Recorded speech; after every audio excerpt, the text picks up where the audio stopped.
Bienvenue à la séance publique du Conseil municipal du lundi 2 février 2026. Je débute par l'annonce d'une nouvelle que plusieurs attendaient avec impatience. Il s'agit d'un sujet qui a été abordé à de nombreuses reprises au cours de la dernière campagne électorale. Je vous ai entendu, l'ensemble des membres du Conseil vous a également entendu. Dès ce printemps, la Ville mettra en place des consultations citoyennes sur les grands projets urbains.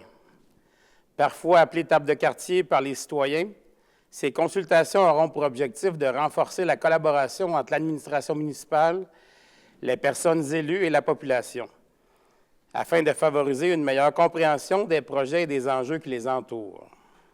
Une démarche de consultation citoyenne pourra être déclenchée en fonction notamment de l'ampleur du projet, des enjeux de cohabitation des usages, des impacts sur le milieu et des enjeux de mobilité. Ces consultations seront menées par un nouveau comité du même nom, qui sera composé d'élus, de membres de la direction générale, de membres du service de l'urbanisme et de l'environnement, ainsi que de membres du service du génie et bien sûr de citoyens.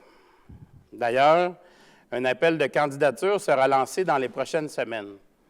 Nos équipes travaillent actuellement à encadrer cette démarche afin que cette nouvelle initiative soit un succès pour l'ensemble des parties prenantes. J'aurai l'occasion d'en discuter plus en détail avec vous dans les prochaines semaines. Je poursuis avec les sujets d'actualité. La semaine dernière, nous avons rendu public le bilan annuel de la construction à Saint-Hyacinthe.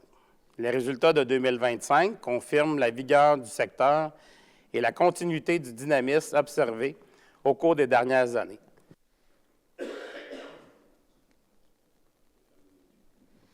La Ville a connu une hausse notable du nombre de permis délivrés, de même qu'une augmentation importante de la valeur des travaux réalisés.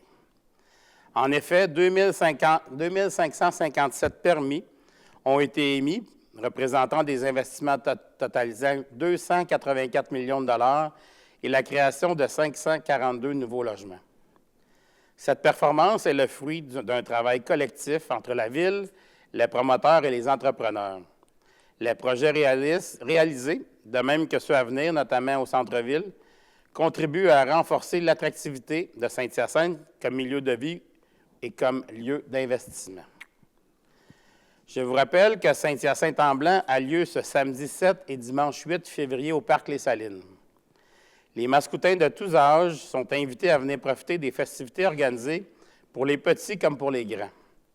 Au programme, spectacle du groupe hip-hop québécois À la Claire Ensemble, feux d'artifice, animation, activités de plein air, camions de cuisine de rue et plus encore.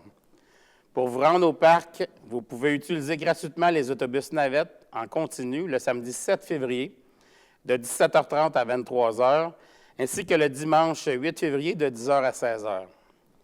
Découvrez toute la programmation ainsi que notre toute nouvelle carte interactive sur notre site Internet et sur nos réseaux sociaux. Au plaisir de vous y voir. Parlant d'activités hivernales, la semaine de relâche approche à grands pas.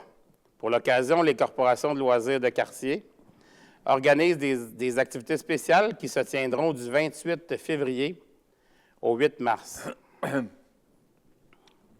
De plus, des camps de jour seront offerts dans plusieurs quartiers ainsi que dans certains organismes sportifs. Du côté de la Ville, après le succès remporté l'an passé, les séances de patins disco au stade LP Gaucher seront de retour. Le désormais traditionnel party-mousse avec Kiro le clown au centre aquatique Desjardins se tiendra le mercredi 4 mars, sans oublier la présence du Weebit dans le bassin compétitif plusieurs fois pendant la semaine. Si vous ne l'avez pas déjà fait, profitez aussi de la relâche pour relever le défi des écureuils dans les sentiers du parc Les Salines.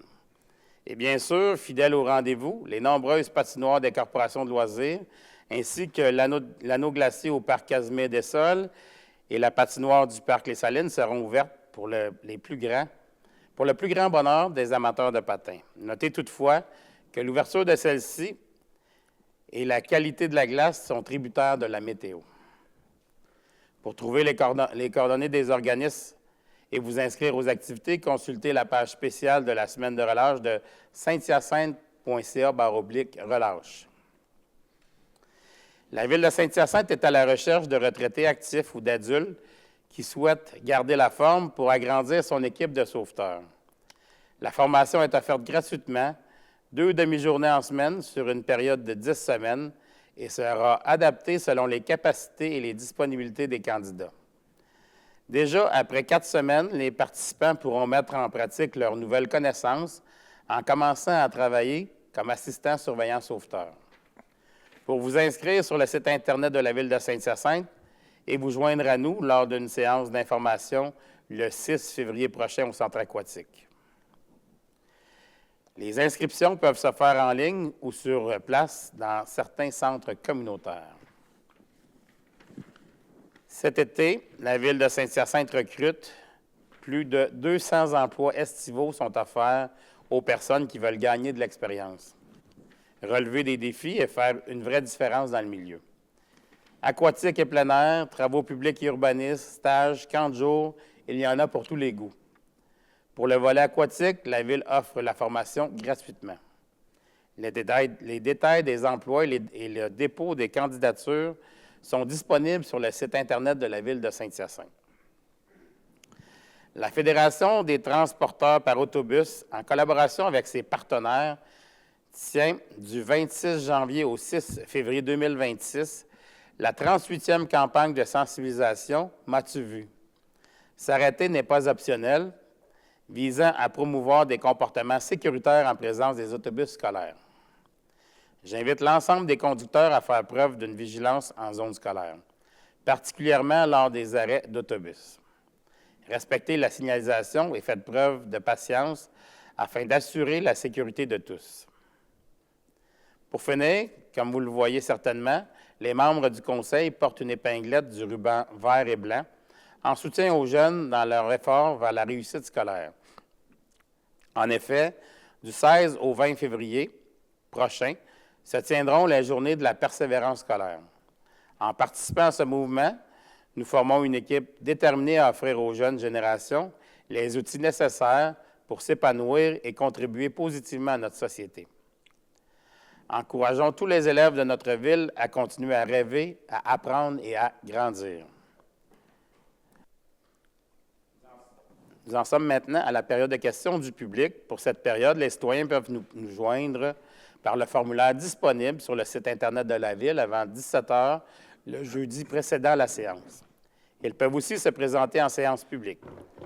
Ce soir, nous n'avons pas de citoyens présents, mais nous avons une question que nous avons reçue par Internet. La question vient de Mme Lucie Gravel.